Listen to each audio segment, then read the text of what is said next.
Fala, gente, esse é o canal Sobre Duas Rodas e eu sou Adelson. Hoje vamos falar sobre a quarta etapa do Campeonato de Moto 2, a Moto 2 que trouxe o GP do Catar no último domingo. Como é que foi a classificação para a formação do grid? O que de importante aconteceu no domingo durante o GP? E o brasileiro Diogo Moreira, como que ele se comportou durante o fim de semana? Para encerrar, a gente vai trazer aí a classificação final da prova e também a tabela do campeonato. Combinado? Então, roda a vinheta.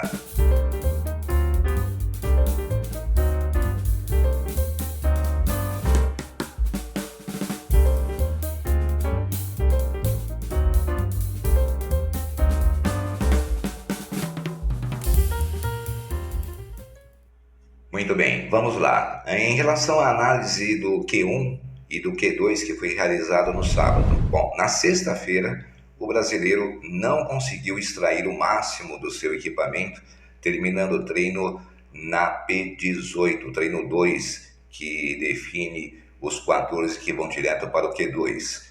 O Diogo, ele acabou fechando com a P18 e com isso teve que participar do Q1 no sábado.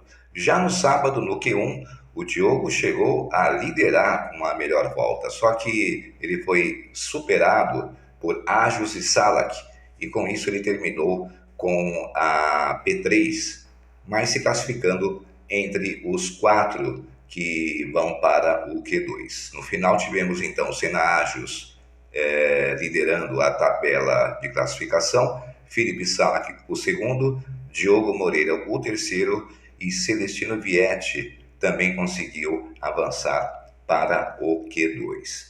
Já no Q2, Gonzalez, ele voltou a ditar o ritmo, terminando com a melhor volta, conseguindo aí a melhor volta e largando na pole position.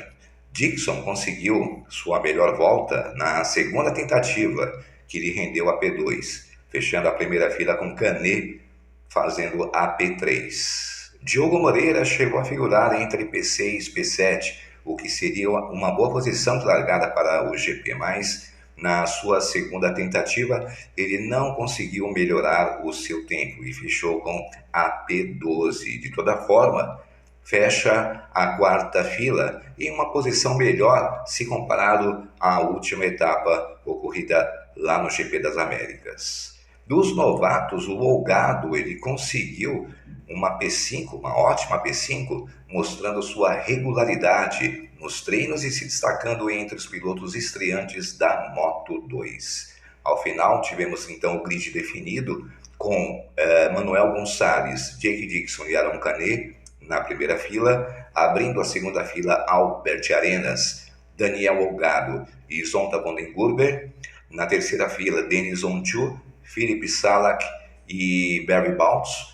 E a quarta fila abrindo com Marcos Ramírez, Davi Alonso e fechando com Diogo Moreira na P12. Bom, em relação à corrida, a corrida foi bem movimentada e o Diogo ele largou bem, razoavelmente bem, e conseguiu ganhar posições aparecendo na primeira volta já na oitava colocação, isso mesmo. Aaron Canet, pelo contrário, largou muito mal, acabou caindo várias posições no grid, foi lá para o fundo do pelotão.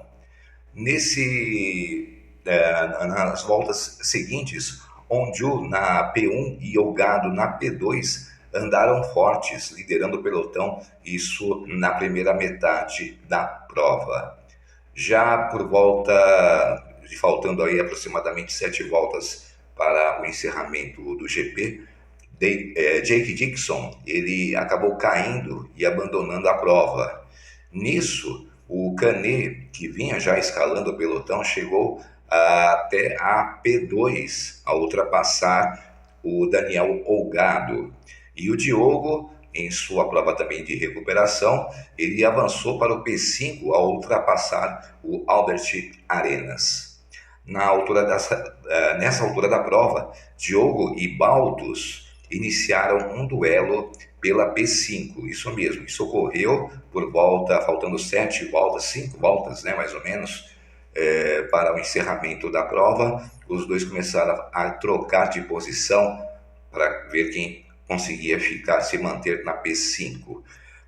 Canet, ele ultrapassou o Denis Onju e abriu. Ele conseguiu fechar a prova na P1 com Onju na P2. E Manuel Gonzalez, numa prova que não foi tão atacada e também não conseguiu oferecer nenhum tipo de disputa lá nas primeiras posições, ele se manteve, né, na P3 e fechou a prova nessa posição. Então o pódio acabou sendo com o Aron Canet em primeiro, Denis Onju em segundo e o Manuel Gonzalez na P3 em terceiro. E nessa troca constante de posições, Diogo ele conseguiu encerrar a prova na P5, passando Baltos na última curva da última volta, em uma bela ultrapassagem. E o destaque, para fechar, ficou novamente com Daniel Olgado. Ele conseguiu sair do Qatar com uma ótima P4 e chegou a liderar a prova e a disputar ali as primeiras posições com Denis Onju. No final da prova, tivemos então o seguinte posicionamento de pilotos. O Aron Canet venceu a prova, Denis Onju foi o segundo e Manuel Gonzalez o terceiro, como eu já disse, os três que subiram ao pódio. Daniel Olgado, ele chegou na P4, Diogo Moreira na P5 e Barry Baltos na P6. Celestino Vietti chegou em sétimo, Marcos Ramírez o oitavo e Albert Arenas em nono, fechando o top 10, Felipe Salak na 10ª colocação. Davi Alonso, 11º, Zonta Bonengurber, 12º, Colin Bayer, 13º e Senna Ajos, 14º, mais o Joey Roberts em 15º, foram os que pontuaram no GP do Qatar. E a classificação do campeonato teve uma mudança aí drástica em relação à ponta da tabela. Aron Canet, agora com essa vitória, chega a 71 pontos e lidera a tabela de classificação. Manuel Gonzalez, ele também com uma prova de recuperação, chegando em terceiro, conseguiu somar 61 pontos ao total e está em segundo na classificação. E Jake Dixon, que estava liderando a tabela do campeonato antes do GP do Qatar, manteve os seus 59 pontos, mas agora aparece na terceira colocação. Daniel Olgado em quarto, com 36 pontos, e Marcos Ramírez em quinto, é o top 5 da tabela atual. Diogo Moreira, mesmo com a pontuação que obteve na quinta colocação, chega aos 24 pontos, mas mantém a 11ª posição na tabela geral do campeonato. Agora a gente vai falar fazer uma análise aqui sobre o desempenho de Diogo. Diogo que fechou de forma positiva, né, o GP do Qatar ao encerrar a prova na P5, isso depois de uma disputa acirrada com Baltos e que durou por várias voltas e só definida na última curva da última volta. Bom, ele teve uma sexta-feira abaixo do esperado. Ele mesmo explicou isso em uma entrevista, disse que estaria melhor no sábado e também no domingo. E foi de fato o que ocorreu. No sábado ele conseguiu avançar para o Q1 e em seguida no Q2 ele conseguiu obter ali uma posição da quarta fila. Não é a ideal, mas bem à frente, bem melhor do que o que ele conseguiu lá no GP das Américas. Mesmo assim, no domingo, o piloto Diogo Moreira ele conseguiu escalar o grid, largando da P12, mesmo não tendo feito uma largada excepcional, como é de costume do piloto. Ele conseguiu chegar na primeira volta já na P8 e foi escalando o pelotão, chegando até a P5. Ele quase, inclusive, conseguiu ficar ali na disputa entre os 4 que estavam à frente, mas como ele batalhou a quinta posição com Barry Balls, acabou perdendo espaço entre os 4 que estavam à frente e a disputa ficou realmente focada para a quinta colocação na corrida, certo? Bom, se o Diogo ele mantiver esse ritmo de corrida que apresentou no GP do Catar e melhorar ali no treino classificatório, conseguindo uma posição mais à frente, é certo que ele vai conseguir melhores resultados do que já conquistou. Isso é fato, ok? E para fechar, nós temos aqui um destaque em relação à MotoGP que teve o retorno de Jorge Martin pela Aprilia depois de 2 meses de recuperação. Só que infelizmente durante a prova, Martin sofreu uma nova queda, isso lá na metade da prova, e acabou tendo que ser levado ao hospital.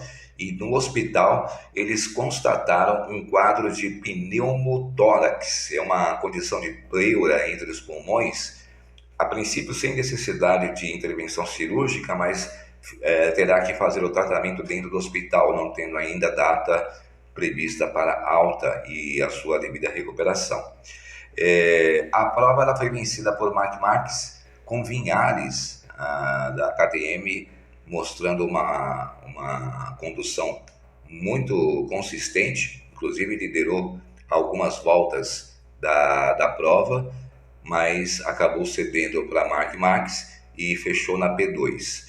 E só que o que aconteceu, Vinhares estava com uma irregularidade na sua moto em relação à pressão dos pneus, e com isso Bagnaia herdou a P2 e Morbidelli chega na P3, formando então aí o trio que deveria estar no pódio, mas não ocorreu porque essa punição ocorreu depois, a verificação ocorreu depois que já teve a cerimônia do pódio. Bom, a próxima etapa do campeonato será no GP da Espanha, nos dias 25, 26 e 27 de abril, final do mês, daqui a 2 semanas. Combinado? E seria isso, tá? Se você gostou desse vídeo, se inscreva no canal, deixe o seu like e deixe também os seus comentários. Isso ajuda muito a divulgação do vídeo dentro da plataforma do YouTube. Combinado? Bom, seria isso. Até o próximo vídeo. Até mais.